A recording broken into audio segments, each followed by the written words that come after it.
Hi guys, ಇದು ಸ್ಪರ್ಧಾ ವಿಜೇತ ಮ್ಯಾಗ್ಝಿನ್ ಜೂನ್ ಮ್ಯಾಗ್ಝಿನ್ ಆಗಿದೆ. ಇದರಲ್ಲಿ ಕೆಲವೊಂದು ಇಂಪಾರ್ಟೆಂಟ್ ಹೆಡ್ಲೈನ್ಸ್ ಓದ್ಕೊಂತ ಹೋಗೋಣ. ಮೇನ್ ಪಾಯಿಂಟ್, ಅದಕ್ಕಂತ ಎಕ್ಸಾಮ್ ಹತ್ತಿರ ಬರ್ತಾ ಇದೆ, ಅದಕ್ಕೆ ಮೇನ್ ಇಂಪಾರ್ಟೆಂಟ್ ಆಗಿರುವಂಥ ಹೆಡಿಂಗ್ ಓದೋಣ. ಫಸ್ಟು, ಚಬಹಾರ್ ಬಂದರಿನಲ್ಲಿ ಶಾಹಿದ್ ಬೆಹೆಸ್ತಿ ಟರ್ಮಿನಲ್ನ ಅಭಿವೃದ್ಧಿ ಮತ್ತು ನಿರ್ವಹಣೆ ಭಾರತ ಮತ್ತು ಇರಾನ್ ಅಂಕಿತವಾಗಿದೆ. ಹೀಗೆ ಯಾವ ಬಂದರು ಅಂತಂದರೆ ಚಬಹಾರ್ ಬಂದರು ಎಲ್ಲಿದೆ ಅಂತಂದರೆ ಶಾಹಿದ್ ಬೆಹೆಸ್ತಿ ಟರ್ಮಿನಲ್ನಲ್ಲಿ ಯಾವ್ಯಾವ ಎರಡು ದೇಶಗಳ ಮಧ್ಯೆ ಅಂತಂದರೆ ಭಾರತ ಮತ್ತು ಇರಾನ್ ದೇಶ ಅಭಿವೃದ್ಧಿಪಡಿಸ್ತಾ ಇದೆ ಅಂತೆ.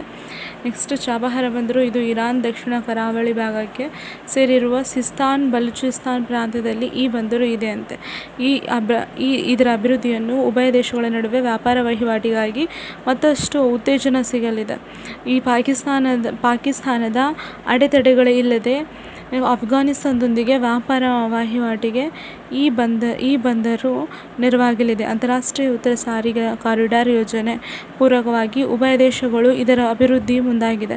ಸುಮಾರು ಎಷ್ಟಂತಂದರೆ 7,200 ಕಿಲೋಮೀಟರ್ ಉದ್ದದ ಕಾರಿಡಾರ್ ಇದಾಗಿದೆ.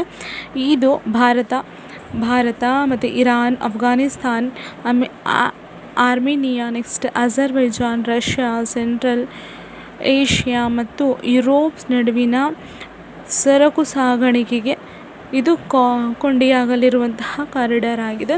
ನೆಕ್ಸ್ಟ್, ಇದು ಒಪ್ಪಂದದ ಮಹತ್ವ ಅಂತಂದರೆ ಭಾರತ, ಮಧ್ಯ ಏಷ್ಯಾ ದೇಶಗಳು ಯುರೋಪ್ ಮತ್ತು ಅಫ್ಘಾನ್ ಜೊತೆಗೆ ವ್ಯಾಪಾರ ವಹಿವಾಟು ನಡೆಸಲು ಸರಕು ಸಾಗಣೆ ಮಾರ್ಗ ಮುಖ್ಯವಾಗಿದ್ದು, ಈ ಕೊರತೆಯನ್ನು ಚಾಬಹಾರ್ ಬಂದರು ನೀಗಿಸಲಿದೆ.